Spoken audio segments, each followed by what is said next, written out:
Boa noite, doutor Isaac. Boa Deixa eu noite. ver aqui. Alguém falou do áudio. Pessoal, o áudio tá bom aí?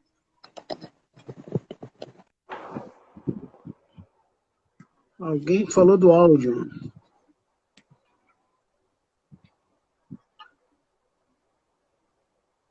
Você me ouve bem, Isaac? Estou escutando bem, tá? Ok, também estou te ouvindo bem, porque alguém falou do áudio. Ok, mas vamos lá.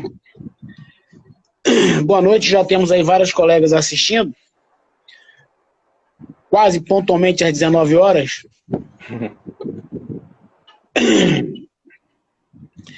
Ok, mas são 19 horas e 4 minutos. Doutor Isaac, engenheiro civil, associado do IBAP Pernambuco. Fale um pouquinho sobre você, Isaac. Sou formado em engenharia civil, pós-graduado em engenharia diagnóstica e sou membro da comissão de inspeção predial do IBAP Pernambuco, assim como a comissão de avaliações e perícias. Trabalho com inspeção predial e também com inspeção de patrimônio na região metropolitana de Recife, com edifícios tombados. Patrimônio histórico? Patrimônio histórico. Ok. Para não fazer como uma vez eu estava visitando um prédio histórico e a menina, em vez de falar tombado, disse derrubado. Ela achou que tombado e derrubado era a mesma coisa. Mas, vamos lá. Bem interessante. Para separar a inspeção predial, vou separar em duas etapas. A primeira, recebimento do seu apartamento, e a segunda, em inspeção predial para condomínios, que é o tempo que o pessoal está chegando e a gente vai comentando. Eu vou fazer uma pergunta para você, Tássio. Quando você comprou o seu primeiro carro ou o segundo, você pediu a opinião de alguém conhecido? Sim. Faz tanto tempo, cara, que eu realmente não me lembro exatamente, mas eu acredito que sim. O mesmo... Sempre ele perguntava qual era o mais econômico, o que quebrava menos. Acho que sim. Se o modelo estava tudo certinho ou não, se tinha alguma coisa escondida, para não comprar gato por lebre. O mesmo com certeza, levar no mecânico, sim, com certeza. E até hoje em dia, quando você vai comprar, eles pedem um laudo de vistoria para saber se foi batido, se não foi. Aí todo mundo, para não perder seu patrimônio, tende a fugir com isso, tende a consultar um mecânico, consultar uma empresa que emite laudo, e não existe esse problema com apartamento. Não vejo ninguém contratando um engenheiro para saber se seu apartamento está ok, se não está ok, se está diante de norma, se não está diante de norma. E podemos ver que as pessoas não têm, como posso chamar, não sabem que aquilo dali é seu patrimônio. Se não regular bem, pode perder dinheiro tão grande como perder dinheiro com o carro. Já imaginou você comprar um apartamento e ele ter alguma anomalia construtiva grave e você acaba perdendo todo o seu patrimônio com desvalorização. Aí por isso que é importante a gente chamar um engenheiro ou um arquiteto, especialista no caso, para conhecer se o apartamento está diante ou não de norma, se está com essas anomalias construtivas ou não, se o que a construtora pediu, a construtora ofertou no folder, você comprou e no apartamento está outra coisa. É importante ter um engenheiro nesse caso. Muito bem. Eu tenho vários casos tristes de pessoas que não fizeram isso e na verdade acabaram tendo problema, né? Aí, quando você recebe o apartamento, o síndico vai receber o manual de uso proprietário e o manual do síndico. Aí que a gente vai entrar na inspeção em condomínios. Porque muitos síndicos recebem o manual do síndico, com a manutenção tudo em dia, e a maior parte pensa que dali é um papel, que é para ficar guardado por acumular poeira, e não tem nenhum uso, praticamente. Aí quando vai passar 10, 15, 20 anos, quando tiver anomalia construtiva muito grave, aí que ele vai pensar, era para ter feito aquilo, era para ter feito isso, e não tem total manutenção no prazo. Me diga uma coisa, vamos ficar um pouquinho aqui nesse primeiro aspecto que você levantou, que é a gente contratar. E você deu o exemplo do carro. Eu gosto muito do exemplo do carro, porque você veja, um carro, geralmente, a pessoa tem um carro, existem, obviamente, né, casos contrários, mas geralmente um carro, ele é 10% do valor do apartamento. Então, assim, o camarada mora aqui num apartamento de 1 milhão, e ele pode ter um carro de 100 mil, de 120 mil, até, sei lá, 150 mil. É o comum, que o carro sempre tem um valor muito inferior ao valor do apartamento. No caso que você citou, as pessoas então têm mais cuidado para comprar um carro do que para comprar um apartamento que vale 8 a 10 vezes mais caro. E lembrando que o carro, podemos comparar, o custo de manutenção do carro pode ser até superior ao custo de manutenção do apartamento. Porque geralmente, se você mora em condomínio, vai entrar taxa extra, cada condomínio vai sacar o valor, cada apartamento, quer dizer, vai sacar o valor de 50, 100 reais para fazer uma lavagem de fachada, por exemplo. E no carro, o camarada, o que o mecânico colocar, o que a concessionária colocar, o cara vai pagar. Então não há essa cultura de perceber que o apartamento, a manutenção do apartamento é tão importante para manter o seu patrimônio como o carro. Muita gente liga muito mais para o carro do que o seu apartamento. Mas não está na hora da gente começar a explicar para as pessoas, a quem está aqui, evidentemente, numa live, tem bastante, eu vi vários colegas engenheiros aqui assistindo, e a gente também convidou o pessoal de condomínio, síndicos, o pessoal também da área jurídica para participar da live, porque eu tenho falado muito isso com a turma, né? É preciso que as pessoas entendam que o patrimônio, o prédio, ele também sofre, né, como você falou, ao longo do tempo. Então, se eu vou comprar um prédio usado, para a gente ficar ainda no primeiro assunto, eu deveria ter o mesmo cuidado que eu tenho quando comprar um carro usado. Porque se eu vou comprar um carro, eu levo ele no mecânico para pegar uma opinião especializada, por que eu vou comprar um apartamento e não levo um engenheiro para ter uma opinião especializada sobre aquele apartamento? Quer dizer, e geralmente o valor dessa vistoria, comparado com o valor do bem, é um troço irrisório, né? Então... O que vai gastar com cartório vai ser superior até. Assim... assim. Muito mais caro, né? Dependendo dos casos, sim. E o engenheiro sabe dar opinião. Vamos supor, a gente não recomendaria comprar um apartamento com cobertura dependendo do tipo do prédio. Para não questão de vazamentos, apartamento térreo também dá problemas com entupimento e tubulações. O engenheiro sabe dar opinião sobre se está valendo a pena ou não aquele investimento. Na verdade, a gente já está falando assim, ok, você pode trabalhar não só com a parte de inspeção e de perícia, mas inclusive, consultoria. Isso já aconteceu comigo, eu já fui contratado para falar sobre todas as questões, né? Inclusive acompanhar a pessoa que estava comprando para que ele escolhesse qual é o melhor apartamento, tanto em relação ao preço quanto em relação às questões de qualidade do imóvel em si, né? Tem uma pergunta aqui, Isaac, deixa eu pegar aqui, porque o pessoal tá entrando, e aí eu acabei perdendo aqui, sobre mercado de trabalho em Pernambuco. Mercado de trabalho em Pernambuco para inspeção predial? Sim.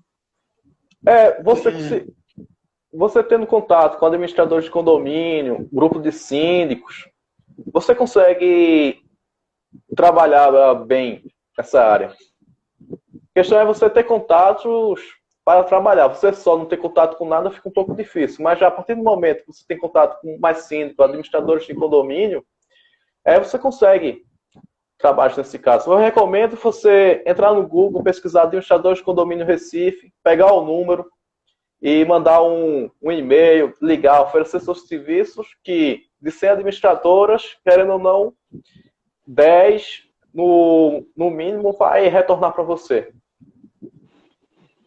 O Bruno Farias está perguntando como é que está o campo de avaliações.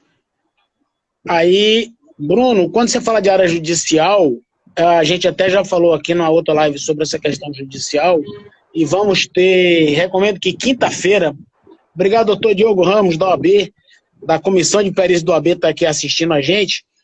Então, na quinta-feira, vamos ter justamente uma live com o doutor Diogo Ramos e o nosso colega Hugo, para a gente falar sobre perícias, tá? Então, a gente vai detalhar isso aí na quinta-feira. Vai ficar um mistério para quinta. Porque o assunto é para quinta, né? O Hugo está aqui também, acompanhando a gente. Separar.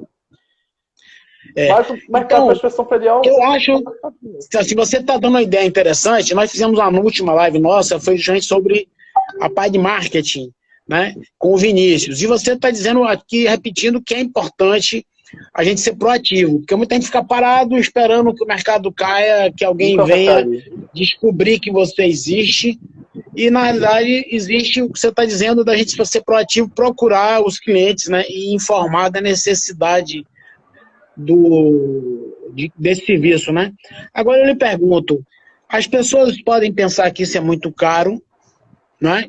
Pode. E por isso talvez não queiram fazer, né? É muito comum o cara, não, eu vou chamar um pedreiro. Eu mesmo já vi muito condomínio que, infelizmente, o camarada óbito, não, o pilar começou a rachar, começou a dar um problema, não, chama um pedreiro para dar uma rebocada nisso. O zelador mesmo faz. O zelador mesmo faz, dá uma colher de pedreiro para ele, um pouquinho de cimento. E qual é o fim dessa turma, doutor Isaac? O fim vai gastar mais.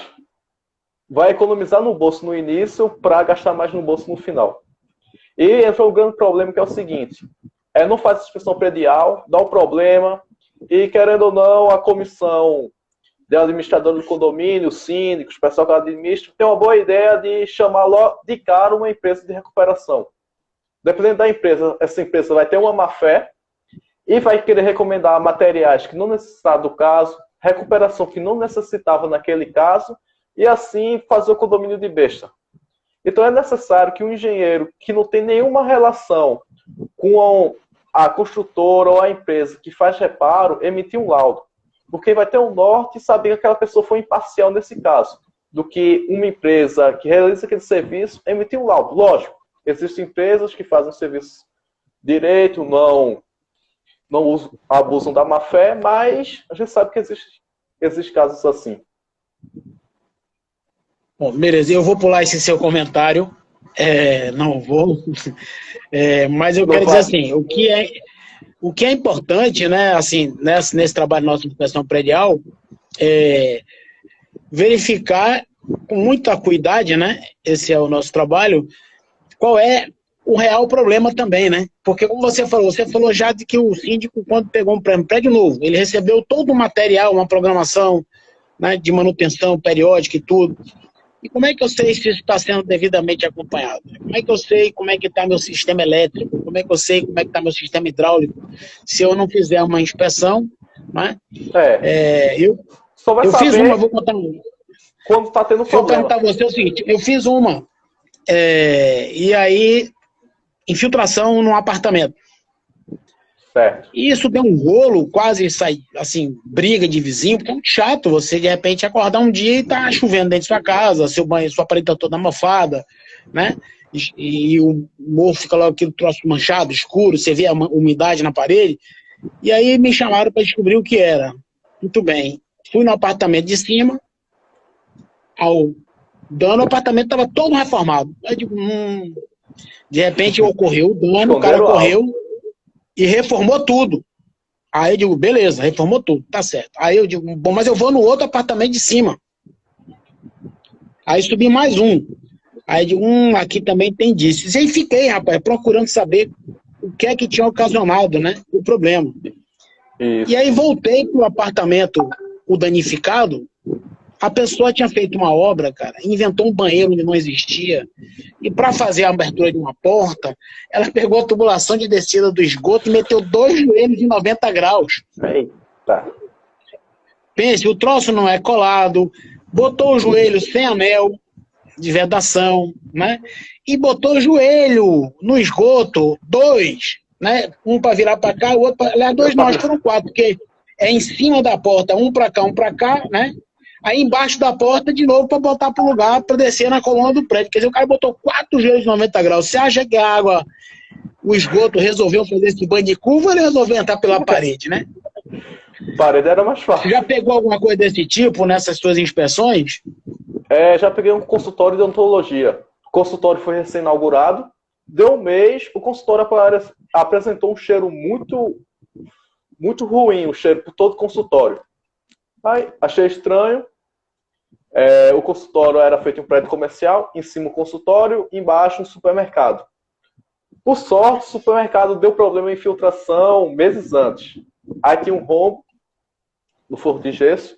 Quando entrei, foi a coisa mais bizarra que eu já vi na parte de engenharia diagnóstica. Primeiro, não tinha nenhum sifão. A viga parecia um espetinho de churrasco, tudo tubulação passando por dentro da viga. E o problema não tinha nenhum sifão. Ou seja, o retorno do cheiro do esgoto voltava para a cadeira do dentista e ficava todo aquele mau cheiro. Quer dizer, o cara tem um esgoto, um sistema de esgotamento sanitário e ele não bota o sifão. Não usou sifão. Ou seja, não tem o que a gente chama de tamponamento hídrico, né? É. E nos apartamentos que você tem, assim, feito vistoria, né? Você encontrou alguma coisa assim interessante, por exemplo, filtração pela laje do play, falta de impermeabilização, o vencimento da manta também. O pessoal não lembra que a manta tem um prazo de vencimento, geralmente de 5 anos. O prédio tem 30 anos, o cara nunca fez reforma, nunca trocou a manta. Há uma parte dos problemas que o Maior me apresenta é o seguinte, a falha na reajuntação, principalmente em banheiros, não usa o reajunto adequado ou de má qualidade e vai infiltrar para o banheiro de baixo, como também a quebra do telhado, que geralmente ninguém vai inspecionar o telhado. E o telhado tem constante manutenção por antenistas, pessoal de empresas de internet, e eles vão andando, querendo ou não, não é um ambiente para você andar, que é o ambiente de telhado, não foi feito para andar, e eles acabam quebrando uma telha e deixando por ali mesmo. Agora, nessa época de chuvas do Recife, é na época que o pessoal está tudo mandando foto, que está infiltrando na casa, que está descendo água pela lâmpada. Então, por isso que é importante a inspeção. Porque se o engenheiro tivesse verificado antes e tivesse dito aquela zona vai quebrar, o pessoal está se movimentando para aquele telhado, não tem nenhuma passarela ou algo do tipo que é de fácil mobilização e o pessoal está colocando antena num lugar distante. A gente pode realocar essa antena para tal lugar que não vai ocasionar problemas no futuro.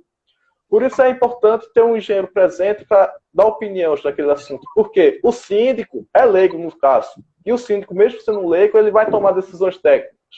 Ele vai dizer, é mais preferível que eu faça esse tipo de obra do que aquele outro tipo de obra. E não pede opinião nenhuma do engenheiro. E é assim que acontece. Ele pode dar prioridade para um tipo de obra um pouco de menor necessidade e deixar o tipo de obra de maior necessidade de lado ou para outra gestão. Há uma preocupação muito grande com o custo, né? Com o preço, quanto é que você vai pagar. Quer dizer, preocupação imediata com o que você vai pagar agora, não imaginando que você pode, inclusive, derrubar o prédio e, além de perder todo o seu patrimônio, a gente ter perdas de vida, né? Infelizmente, isso tem acontecido com mais frequência do que a gente gostaria, o prédio acaba desabando e as pessoas morrendo, quer dizer, então, não recomendo esse tipo de economia, né? E falando custo de vida, o que acontece com muito problema de filtração é o mofo. Muita pessoa vê lá mofado, pensa que é nada, dá alguns meses, alguns anos, essa pessoa resolve ter algum problema. Resolve não, ela tem algum problema respiratório e acaba adoecendo por conta de uma infiltração que gerou um mofo. Isso também é um problema que passa despercebido. E outro problema também... Pode falar, Tassi. Não, diga lá. Outro problema também que passa despercebido é a limpeza de cisternas e caixas d'água. Por quê? Você terminou a quarentena, você vai para beira-mar, come uma coxinha.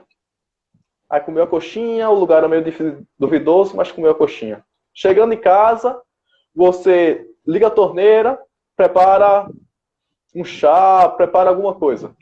Aí você toma, no outro dia você apresenta diarreia. Quem vai ficar ocupado é a mulher da coxinha. Mas não sabe-se que na caixa d'água pode existir animais mortos, sujeira, e isso vai apresentar um problema na saúde que muita gente passa despercebido.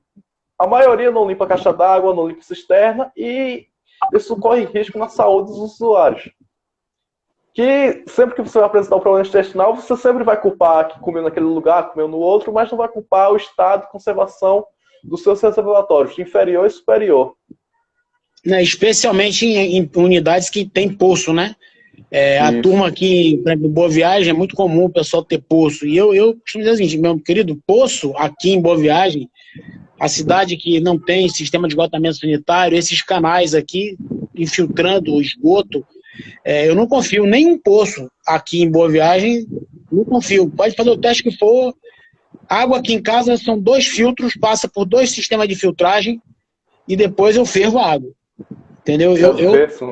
A água aqui é dupla filtragem, filtro especial e fervura. Porque o meu prédio, por exemplo, usa poço. E, então, e a gente tem um sistema de lavagem, né? Como você falou, a cada 6 meses você faz né? Você tem isso é organizado, né? Isso é organizado. A cada 6 meses, e após ter feito a limpeza, não pode descer a água que foi limpa pelo cano, pela tubulação normal. A água tem que ser retirada de lá, porque os detritos presentes na limpeza podem causar entupimento. Então, não é qualquer empresa que faz, é sempre importante ter um engenheiro para falar como deve ser o procedimento, como a empresa deve receber, como a empresa deve efetuar a limpeza. Então, sempre é importante, o engenheiro tem que ser o amigo do síndico, o amigo do prédio. A gente acha que consultoria com o engenheiro, mas é essencial. É igual o mecânico é o amigo do carro. Você tem que ter uma opinião. Aqui o Ailson voltou aqui a lembrar a gente na questão da impermeabilização. Você falou do pessoal quebrar telha, mas uma coisa muito comum que o Ailson está lembrando aqui é que o pessoal também fura, né? Para poder prender. Então você faz todo o sistema de impermeabilização, show de bola, o cara vem e fura toda a sua manta para fazer fixação das antenas, né? Então vira um queijo suíço, todo furadinho, uma beleza. É isso. Isso é bastante comum também. Até as paredes do reservatório o pessoal tem pena não. Mas acontece... E aí realmente o que você falou, é preciso você ter um sistema de controle né, para evitar esse tipo de coisa, né? Como de você, eu gostei da expressão que usou, o engenheiro é o amigo do síndico. Até porque se houver um problema grave, o síndico vai responder pessoalmente por isso, inclusive civil e criminalmente. Quer dizer, o síndico pode acabar respondendo por crime, né? Dependendo do que você... Né, do acidente. Infelizmente, não sei se você sabe, não vamos dizer onde foi nem nada, né? Mas a gente tem um caso aqui recente em que um empreendimento muito grande, eles tinham um engenheiro de manutenção e resolveram demitir um engenheiro para economizar. No dia seguinte, morreram 2 operários numa limpeza de um sistema de tratamento de esgoto. Né? Então você veja, são essas coisas, né? Quer dizer, o camarada quis economizar, como você falou, vai acabar pagando mais caro e... Infelizmente, nós perdemos 2 vidas, quer dizer, além da questão, né, financeira, econômica, são 2 pessoas que morreram, né, em função de você não ter o acompanhamento adequado, né, então, assim, é um risco, e o síndico precisa estar atento para isso, porque o Código Civil diz lá expressamente, né, da responsabilidade do síndico com relação a uma série de coisas que ocorrem no prédio. E se a gente pensar no custo de uma consultoria para o engenheiro e ratear isso em um apartamento, o custo é ínfimo. É praticamente quase nada. Agora, o custo de você fazer uma manutenção corretiva é um custo pesado e, dependendo dos casos, vai se tornar inviável. Especialmente em prédios caixões, que você conhece muito bem, que é um problema aqui na região metropolitana de Recife, que não teve nenhuma manutenção preventiva, já teve o erro no seu próprio DNA, e vai chegar ao ponto que não vai ter nem como realizar a manutenção, porque o custo dessa manutenção é muito acima do que o custo daqueles moradores podem pagar. Aí é um grande problema isso. Como também já entrei em um prédio de uma construtora relativamente grande, deu 1 ano, todas as cerâmicas mancharam, ficaram todas escuras. Cerâmica fachada ou interno? Interno, do piso. Interno, piso. Aí o que aconteceu? De acordo com a fabricante, aquela cerâmica não poderia receber tal produto de limpeza, e o pessoal de limpeza do prédio usou aquele produto. Aí começou a manchar todas as cerâmicas. Algo que tinha no manual de uso do condomínio, o manual do síndico, no caso. Mas já estava previsto no manual que não poderia usar aquilo. não poderia utilizar aquele tipo de material, e eu não me lembro qual tipo de material que usou, faz um tempo isso, mas estava previsto usar água, sabão, se não me engano, água sanitária, naquele tipo de cerâmica. Mas também tem diversos problemas. Geralmente o piso não aceita água sanitária, né? Você vê que é interessante. A gente compra roupa, lembrando do carro, né? Eu lembrei agora da roupa. Você compra roupa, a primeira coisa que o cara faz é olhar na etiqueta, especialmente se for uma roupa um pouco mais cara. O cara vai pegar a etiqueta, tá lá, não passar ferro, não lavar com alvejante, não usar cloro. A própria etiqueta da roupa já vem com essas observações. E a turma adora lavar piso, mas não é lavar. É lavagem do Senhor do Bonfim. É jogar balde de água sanitária, vassoura, que é outro problema seríssimo, né? Vassoura de piaçava, que detona o rejunte.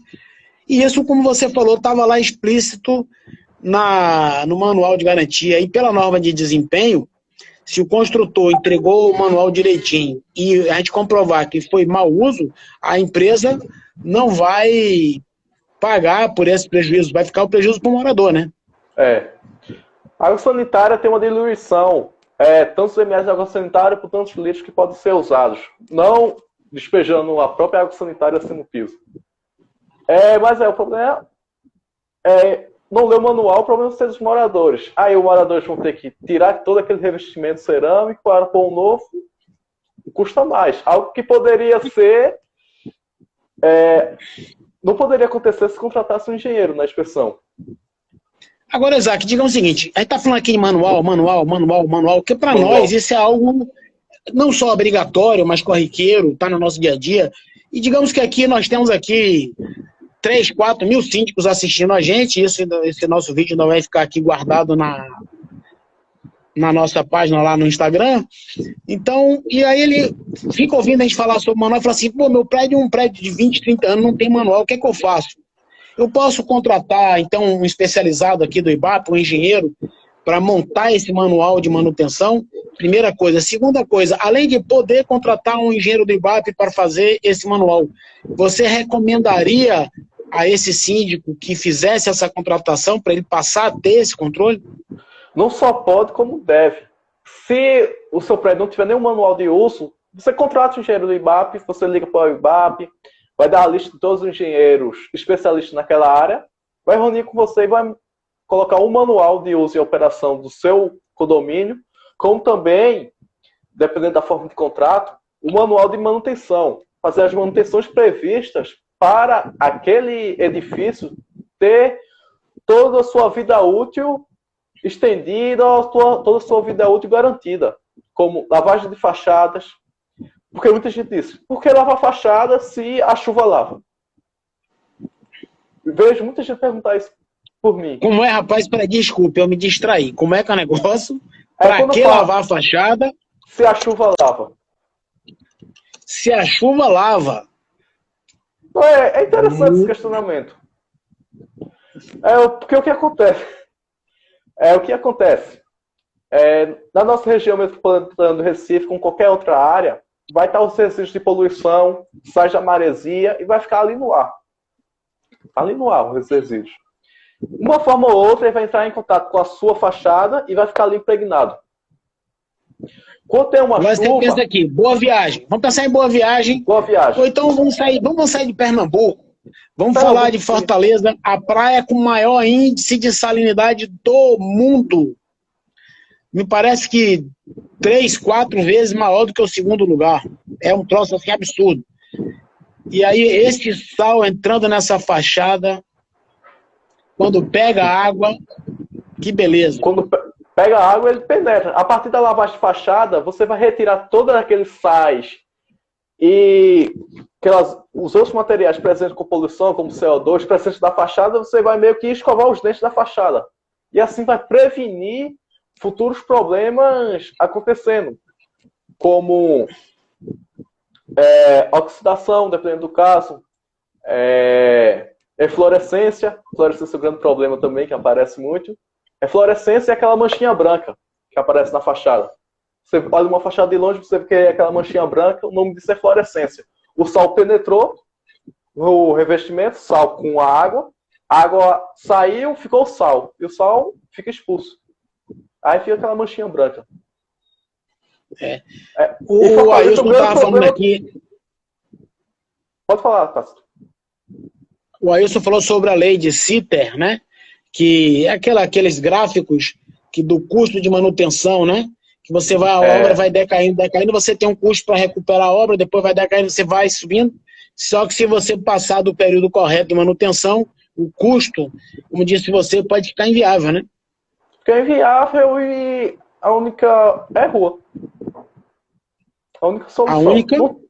A única solução é rua. Solução o quê?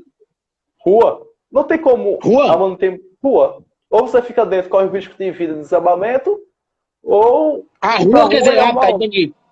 Entendi, ou seja, por não criar a manutenção correta, rua no sentido de que, infelizmente, o morador vai ter que abandonar o prédio. Entendi. Tem que abandonar o prédio, seu investimento. E a partir do momento, quanto mais demora a manutenção, é uma bola de neve. Fazer manutenção aos poucos, você vai gastar dinheiro de toda forma. É melhor você gastar aos poucos do que esperar 5, 10 anos para gastar uma bolada e, dependendo da época, você não pode estar bem financeiramente e ser um problema. Então é melhor você se planejar a cada tantos anos, a cada tantos meses, você realizar aquele tipo de manutenção do que esperar o problema acontecer. Igual a nossa saúde. É melhor cuidarmos bem, fazer exercício, alimentar bem, do que esperar a doença chegar e vir falecer. A gente fala muito dessa questão do corpo humano, né? O parâmetro nosso. A gente fala de patologia para tratar de danos físicos no prédio, assim como o médico fala de patologia para falar de doenças, né? É bem legal. Você falou de escovar os dentes, adorei, né? Então é preciso que a gente escove os dentes do prédio, né? Vamos limpar a fachada, é preciso fazer isso, né? E, inclusive, substituir o rejunte, que não é eterno, né? Porque se você trocar o rejunte, lavar a fachada, sei lá, uma vez a cada 5 anos, você de repente mantém essa fachada por 30 anos. Se você não fizer isso, com 10, 15 anos, a fachada começa a soltar as placas da cerâmica, né? Inclusive com o risco de uma cerâmica dessa cair e matar alguém, né? Que já aconteceu, no caso. Matar alguém, já quebrar aconteceu? um carro. Já aconteceu. De um revestimento cerâmico cair e atingir a cabeça de uma criança. E esse caso, essa criança passou bem. Mas tem um caso que atingiu um jovem e ele veio falecer. Eita, caramba. Aí o senhor está aqui lembrando pra gente, para tomar o cuidado, e aí vamos deixar gravado isso importante, né? Porque muitas vezes, algumas anomalias, né, alguns danos que aparecem, elas na verdade são sintomas, né? E aí, muito mais importante ainda, um engenheiro está verificando, porque você imagina, eu tenho uma determinada fissura em algum ponto, e aí o camarada vai e recupera a fissura, sem se preocupar com a origem. Aí, o que ele fez? Ele tratou, voltando para o corpo, deu remédio para a febre. E a febre passou por um pouco, ele acha que resolveu, né? Mas se aquilo for um recalque, né? Alguma coisa mais importante... eu recomendaria chamar um engenheiro desde o primeiro problema que passa despercebido. A cerâmica se soltando e porta emperrando. E depois fissuras. Porque a porta emperrando, cerâmica soltando, pode ser um problema na fundação. Que eu ia comentar isso posteriormente, que fundação não é inspecionada porque muito condomínio não quer derrubar o piso, acha que é inadequado derrubar o piso, acha que não serve, mas as fundações devem ser inspecionadas regularmente também. E também isso cabe também a construtoras, no futuro, fazer uma câmara de inspeção para os blocos de fundações, que é essencial, para evitar os condomínios quebrarem o piso toda vez, para realizar o tipo de inspeção. Ok, interessante. Então, você, assim, a sugestão seria também ter um bom engenheiro acompanhando não só a construção, como o próprio planejamento, para que você deixe, como a gente faz hoje, muito comum em instalações, que você usa shaft, né? Você usa uma parede removível, uma placa de plástico ou de algum outro material que seja fácil de você tirar, para você não estar quebrando. Então, você já deixaria, digamos, portas de acesso para fazer a inspeção. Deixa eu só deixar a Glauci mais tranquila. Glauci, tranquilo, obrigado por você estar assistindo, nós vamos deixar gravado sim, tá? Todas as nossas lives estão ficando gravadas no Instagram e a gente está fazendo uma transição, a gente está também colocando no nosso site do YouTube, tá? a gente abrir um site do YouTube, e até porque depois a gente pretende fazer algumas palestras com vários palestrantes, e a gente vai estar mudando de canal para poder trazer debates, né? Em vez de ser um palestrante só, fazer 2, 3 palestrantes para poder estar trocando ideia. E também ter mais tempo, né? Porque aqui você vê, cara, já são quase 40 minutos de bate-papo. Já passou. É muito rápido, cara. E eu tô curiosíssimo para explorar você um pouquinho. Eu tô tentando aqui administrar o tempo, porque eu tô curioso com os imóveis históricos, né? Mas eu queria deixar aqui um pouco mais focado, assim, relembrando o que a gente falou. Você falou da importância da contratação do engenheiro para fazer a inspeção no recebimento da obra. Então, tanto pode ser um prédio novo, ou quando alguém está comprando um imóvel, levar um engenheiro para fazer uma inspeção. O que é não só comum, como muitas vezes obrigatório. Nos Estados Unidos, em vários estados, isso é obrigatório. Especialmente quando você vai fazer financiamento bancário, eles exigem não é só a avaliação, mas uma inspeção da unidade, né? Na Europa, Portugal e Inglaterra, é bastante comum que as pessoas exijam a inspeção predial, né? Aqui a gente não tem essa obrigação e é tão ridiculamente barato, né? É importante dizer isso, né? Comparado com outros custos que você tem numa compra de um imóvel, que realmente recomendo que se faça. A outra coisa que você falou é a inspeção periódica, no sentido de que o engenheiro acompanha a manutenção do prédio e faça esse acompanhamento. Então você poderia ser contratado para acompanhar a manutenção, ou você poderia ser contratado, sei lá, a cada 5 anos para fazer uma verificação na geral do prédio, né? E aí a gente falou de algumas coisas, mas o Hugo lembrou aqui da questão, por exemplo, da elétrica. Que não é só a parte do prédio, né, do bloco, do concreto, que pode sofrer danos. E a equipe do engenheiro não é só o engenheiro diagnóstico, não tem o engenheiro diagnóstico, o engenheiro eletricista, quase ia fazendo erro, o engenheiro eletricista e o engenheiro mecânico. Cada um cuidando da sua área. O engenheiro civil vai cuidar da área estrutural do prédio, a área de impermeabilização. O engenheiro eletricista cuida das instalações elétricas e o engenheiro mecânico no elevador, se aquele condomínio tiver um elevador, ele vai cuidar dos elevadores, máquinas presentes. Então, é uma equipe que se faz necessário ter presente no prédio. Porém, alguns engenheiros, você contrata um engenheiro civil, ele já coloca o seu próprio custo, a contratação de um engenheiro eletricista, de um engenheiro mecânico, e faz todo o pacote. Como também tem engenheiros eletricistas que contratam engenheiro civil e mecânico e vice-versa. Ok. Gente, o canal do YouTube é igualzinho o mesmo endereço aqui do Instagram, tá? IBAP-PE, e você vai achar lá, tá certo? O Hugo tá lembrando que os manuais incluem tabelas de periodicidade. Ou seja, se você não tem um manual de manutenção, pega lá no IBAP um engenheiro lá do IBAP para fazer um manual para esse prédio adequado, né? Porque assim, se você lembrou bem, eu tenho um prédio com elevador, eu tenho um prédio sem elevador, não é? Eu tenho um shopping center que pode ter escada rolante, então tipo de hospital que tem equipamentos que de repente o nível de vibração são coisas diferentes, não é isso? Isso. Então bem boa a lembrança do Hugo aqui. Foi mesmo? Ótimo. E cada tipo de prédio vai ser cada tipo de manutenção em materiais diferentes. Um prédio tipo caixão, a recuperação é diferente de um prédio convencional, de concreto armado, de 30, 40 andares, um arranha-céu. Então, cada caso é um caso. Cada caso vai ter um problema. Muitas vezes os problemas são parecidos, mas o tratamento, vez ou outra, dependendo, pode ser diferente. Dependendo da situação, aquela que veio causar o problema. Não existe uma receita de bolo assim. Olha só, a gente tem duas observações aqui interessantes. Uma do Pablo, queria comentar sobre recobrimento de pilar. O que é que você tem encontrado? Porque ele encontrou pilar aqui com 5 a 10 milímetros em prédios de 20 anos. Pablito, deixa ele dizer uma coisa para você, meu querido. Recobrimento de 5 milímetros, eu acho que nunca houve na norma de concreto esse recobrimento de 5 milímetros, tá? Então isso aí está fora da norma, numa boa, especialmente da norma atual. Você já conseguiu encontrar prédio com esse tipo de acontecimentos? A espessura do cobrimento da ferragem é muito pequena? Eu encontrei eu fui dar um orçamento, não fiz o laudo em si, mas quando você dá um orçamento, é importante até os síndicos saberes, você chama um engenheiro, ele vai olhar para dar o orçamento.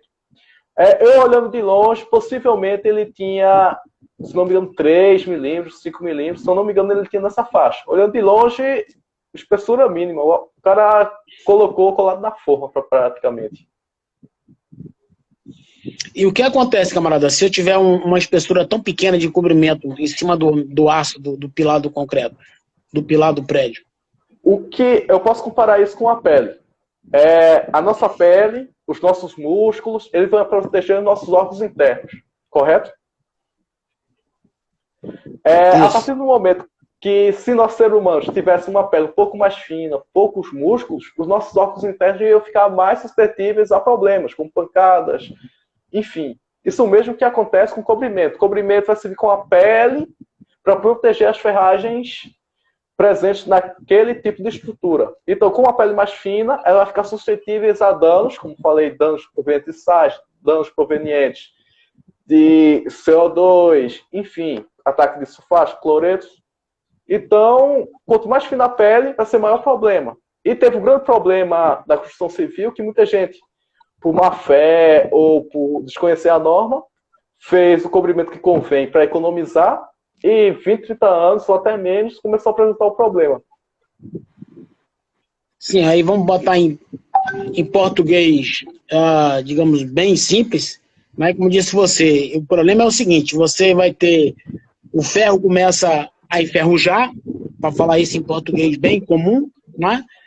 E ele começa a perder o tamanho dele, quer dizer, você tinha um ferro calculado para ter um determinado tamanho, ele sendo enferrujado, ele vai enferrujando, o tamanho dele vai diminuindo, significa dizer que ele não suporta mais o peso do prédio, e aí aparentemente um pilar que está muito bonitinho, até pintadinho, pode romper de repente porque ele perdeu a capacidade de suportar a carga do prédio. E desse que eu observei, tinha um pilar que ele estava todo fissurado, e o que a solução que o condomínio deu? Fez um pilar falso. Só que o pilar, ele fez um pilar falso por dentro. Aí ele fez só... Você sabe que onde é que fizeram isso? Você lembra aquele prédio que caiu no Rio? Lembro. Do prédio vizinho, que era igual o irmãozinho gêmeo dele,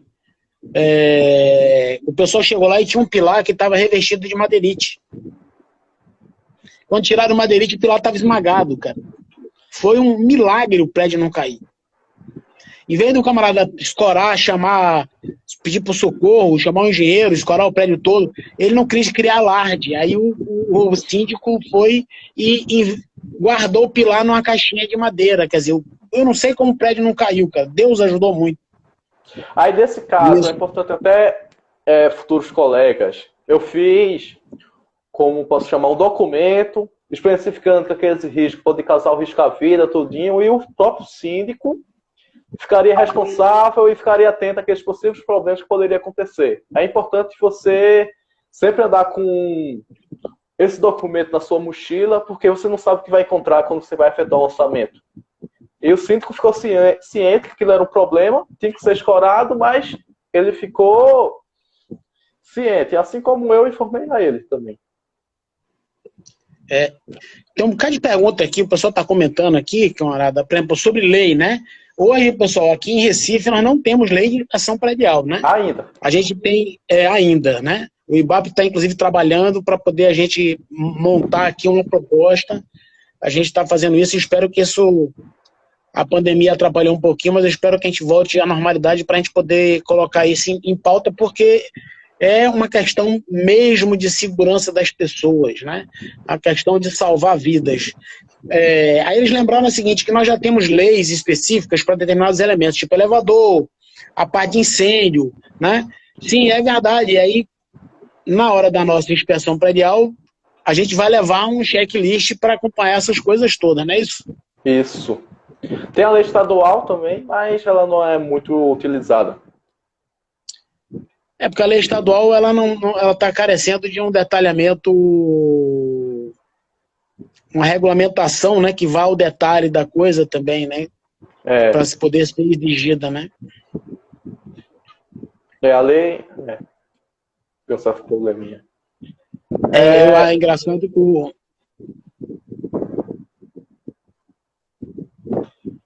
eu estou tentando ler as perguntas aqui, viu, Zac? Não sei se você está vendo as perguntas aí também, os comentários que a pessoa está fazendo. Tô vendo olha aqui, ó, nós temos uma testemunha ocular, o Paulo. O Paulo lá do Rio acompanhou a perícia. Você lembra, Paulo? Interessante, né? Uma perícia muito grande, né? E também ali, graças a Deus, não houve vítimas, foi um milagre, né? Nós temos aqui uma testemunha ocular do caso que eu contei lá do Rio. Aí. O Hugo está lembrando que nós temos um manual do IBAP de inspeção predial, do IBAP nacional. A gente está adequando para colocar o nosso aqui, né? Mas os colegas engenheiros podem entrar no site do IBAP nacional e já pegar, tem muito material lá no IBAP nacional sobre inspeção predial. O Ailson está lembrando que tem, sim, Salvador tem, vários outros, Fortaleza inclusive tem uma lei que não, infelizmente, às vezes é responsabilidade, existe a lei não pegou, ou não foi regulamentada, e aí fica aquela, né, indecisão sobre fazer o que, não fazer o que, e aí as pessoas não estão atentas para a gravidade que é a falta de inspeção, né? E aí quando a gente vê um acidente daquele com várias pessoas mortas e o fim do patrimônio, né? Porque na verdade só sobrou o terreno. Da vida. Todo foi... E o fim da vida de algumas pessoas. Patrimônio você consegue recuperar, mas a perda humana, total, não tem como voltar atrás. Paulo está lembrando que no Rio de Janeiro tem a lei de auto-vistoria, é bem legal. Salvador tem, sim. Eu até falei numa outra live aqui, não sei porque alguém perguntou alguma coisa, eu comentei que eu indiquei uma pessoa para fazer uma inspeção no prédio da minha irmã, e a minha irmã me ligou chateada porque a colega que foi, ela não deu a liberação do prédio porque ela apontou problemas na parte elétrica e apontou problemas na parte estrutural.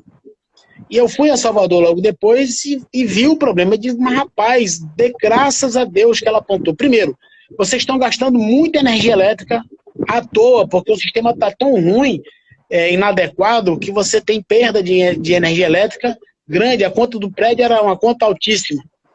Quando eles fizeram a substituição de todo o sistema elétrico, que a engenheira recomendou, eles conseguiram uma redução, cara, tão grande da conta de energia elétrica, que assim, sei lá, com um ano, a despesa da obra foi paga.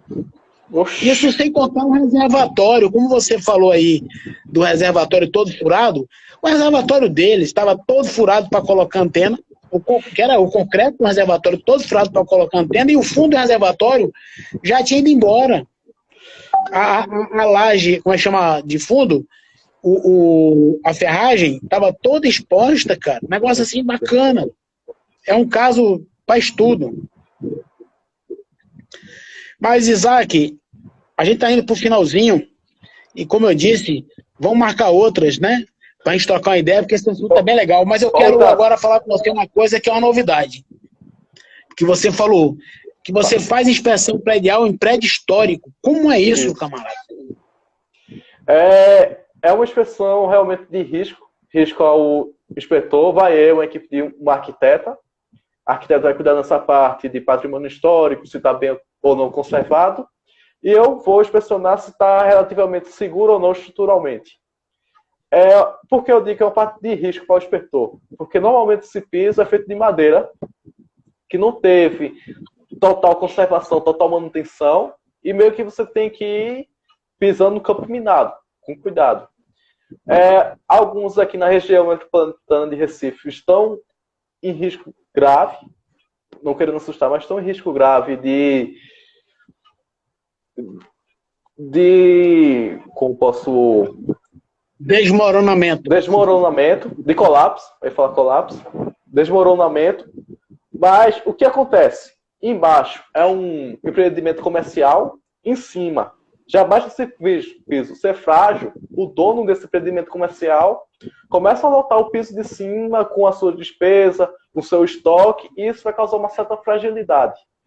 E a falta de manutenção para o patrimônio histórico, porque o nosso padrão construtivo da década de 50, 40 para cima foi de um jeito, da década de 40 para baixo foi outra forma de construir, então é outra forma de reparar. Não é um reparo tão simples como um reparo de uma construção convencional. Que você tem que usar, tem que queimar a cal, tem que usar tal tipo de material compatível com aquele tipo de construção. Mas é muito interessante você acompanhar patrimônios históricos, que cada casa você vê um caso. É bem interessante isso. Aí já é uma especialização, assim, bem específica, né? Em patrimônio histórico. Eu estou querendo trabalhar uma live com a Maria, que é uma colega de Portugal, que ela trabalha muito com avaliação de imóveis do patrimônio histórico. Ela faz muito essa parte de patrimônio histórico lá em Portugal. E eles usaram muito imóveis do centro para habitação, digamos, de baixa renda. Eles têm um sistema lá de aluguel social bem interessante, né? Que aí eu estou agendando com a Maria para final de maio, junho, eu vou trazer a Maria aqui, até porque, já deixando anunciado para a turma aqui, vai começar a live com as nossas queridas companheiras mulheres, né? Assim, a gente tem uma sequência agora só de homem, mas eu já estou conversando para as nossas próximas lives, trazer algumas pessoas, colegas, engenheiras, arquitetas, para falar sobre alguns temas ligados à avaliação, imóvel, patrimônio, né? E também algumas internacionais, né? Portugal, tem um colega da Austrália também para falar um pouco sobre inspeções em túneis, em barragens. Então, é legal isso, para a gente poder estar trocando essa ideia, né? Mas a parte de inspeção do patrimônio é uma parte muito, muito interessante, eu gosto muito. Pode falar, tá? E quem paga? Quem paga, Isaac, isso? Eu não vou falar, mas existe numa empresa, um instituto na região metropolitana de Recife. Esse instituto tem vários prédios na região metropolitana que ele aluga esses imóveis para empreendimentos comerciais, precisamente. Aí sempre quando vai um cliente, um inquilino sai, sempre esse instituto pede que o engenheiro e o arquiteto entre para avaliar a sua situação. Entendi, ok. A partir de 2015 que esse instituto meio que começou a dar umas olhadas. Tipo, avaliar o estado dos seus imóveis. Porque muitos deles foram doações, recebeu da década de 1800 bolinha, 1700, recebeu doações de pessoas físicas e está na posse desse instituto. Leonardo está perguntando se você tem uma impressão nas suas vistorias de que os prédios hoje apresentam um problema mais cedo. Prédios novos, com vários problemas. Esse que eu entrei para olhar o piso, aí, na primeira olhada, quando eu estava esperando o síndico, eu estava perto da portaria, aí eu estava com o meu martelinho aquele martelinho prospecção, não. Percussão. Aí eu estava com o martelinho de percussão, passei o martelinho na parede, de revestimento cerâmico. Não tinha um que não tinha São Cabo, tudo São Cabo. Aí que para o pessoal que está assistindo a gente não é engenheiro, você bateu na cerâmica para verificar se ela estava devidamente aderente e estava tudo fofo, solto. Para quem não é da área, é como você tá sobre um piso, você sabe que aquele piso não está fazendo aquele som cheio, tá aquele som meio fofinho. Pó, pó, pó. Porque aqui Ô Isaac, quem está fazendo aqui um vídeo com tradução simultânea, entendeu? Eu estou traduzindo para o pessoal que não é engenheiro, para o pessoal entender o que é o problema, né? E a necessidade de você ter um profissional que saiba exatamente, não só que está o som calmo, mas por que ele está com aquilo. Porque o som calmo pode ser por falha na execução, não havendo quebra nos cordões, falha de aderência na argamassa ou no embolso. E também no chapisco, dependendo do caso. Mas geralmente é falha na execução. Não houve quebra dos cordões e o pedreiro fez de todo jeito. Por que o pedreiro fez de todo jeito? Porque não havia um engenheiro acompanhando naquele momento.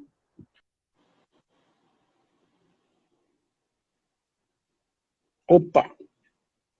Isaac deu uma falhada aqui no nosso vídeo. Isaac, falhou. A internet. Você estava falando do serviço. Eu estava falando sobre os principais aspectos que causam som cavo em revestimento cerâmico e fachada. Em grande maioria das vezes, é falha na execução, não havendo quebra dos cordões. Quebra dos cordões da argamassa quando vai aplicar. Falha na aderência da argamassa, no embolso ou no chapisco, dependendo do caso. Aí isso requer o engenheiro realizar os devidos testes para saber de quem foi a falha e assim apresentar a possível culpa. Por isso é importante o engenheiro, tanto no começo de um edifício como no final dele. O engenheiro tem que acompanhar todo o edifício e saber como realizar a manutenção, isso daqui está errado, isso aqui não está. Reelaborar todo o plano de manutenção, verificar se o plano de manutenção está em dia, se não está. O engenheiro tem que ser amigo do prédio e amigo do síndico também. Porque o engenheiro é o olhar técnico do síndico. Eu costumo dizer o seguinte, para você ser engenheiro de obra, você deveria passar pelo menos 5 anos fazendo manutenção predial. Você entra numa empresa para fazer manutenção predial. Depois de 5 anos, camarada, vira engenheiro de obra. Né? Porque para você entender o que vai acontecer com o seu prédio depois, né? Que ele tiver entregue, sujeito às ações, às intempéries, carregamentos. E aí a turma muitas vezes não está preocupado com isso. Né? Isaac, a gente está indo aqui para o nosso finzinho, provavelmente acho que tem 2 minutos. 4. 3 minutos. 4. Tem 4? Você está com o cronômetro aí? Foi, muito começou bem. De 19h04, então faltam 4 minutos, beleza. Eu queria assim, vamos fazer um resumo para a galera. Vamos fazer 2 resumos. Um para o colega que é engenheiro. Como é que ele entra nessa área e começa a viver de fazer inspeção predial, incluindo toda essa parte também de manutenção predial, né? Ele como o amigo do síndico. Para os nossos amigos engenheiros, a primeira parte é você ter a rede de contato com engenheiros, porque geralmente eu posso pegar 4, 5 vistorias para entregar nesse mês, eu não vou conseguir entregar as 4, 5 vistorias, e eu posso chamar um amigo que já tem uma ideia de como realizar a inspeção predial e me ajudar. Se você quiser começar sozinho, você vai no Google, dá uma pesquisada agora mesmo de quarentena, administradores de condomínio, vai aparecer uma lista de 100, 200, faz um folder bem bonito, um cartão, liga, manda um e-mail, que algumas empresas vão entrar em contato, e nesse contato você pode efetuar uma inspeção ou efetuar pelo menos a visita com um orçamento. Só do fato de você ser chamado para verificar e dar um orçamento, isso já é uma vitória. Pouca gente não chega nem nesse prazo. Então, essa é a forma de você conseguir trabalhar com inspeção predial. E também agora vamos fazer agora um resumo por síndico. Assim, muito bem. Por quê? Porque lá no IBAP a gente tem curso, tem treinamento, tem os colegas para a gente trocar ideia, né? A gente pode se socorrer. Gente, importantíssimo, mesmo sendo engenheiro, mesmo tendo experiência, muitas vezes eu vou encontrar alguma coisa que eu nunca vi, mas o colega já viu, então a gente vai trocar experiência para poder ter um resultado melhor, né? Agora, vamos fazer o resumo agora para o síndico que está assistindo a gente. A gente só tem 27 segundos, 26, 25. 26. O engenheiro é o olhar clínico do síndico. Então, a gente sabe qual é aquele problema, qual dá prioridade para aquele problema, como resolver aquele problema e como fiscalizar a execução daquele problema. Então, você sim, o seu prédio tendo problema ou não, é importante chamar o engenheiro, ver se está tudo certinho, economizar dores de cabeça. A gente está passando uma fase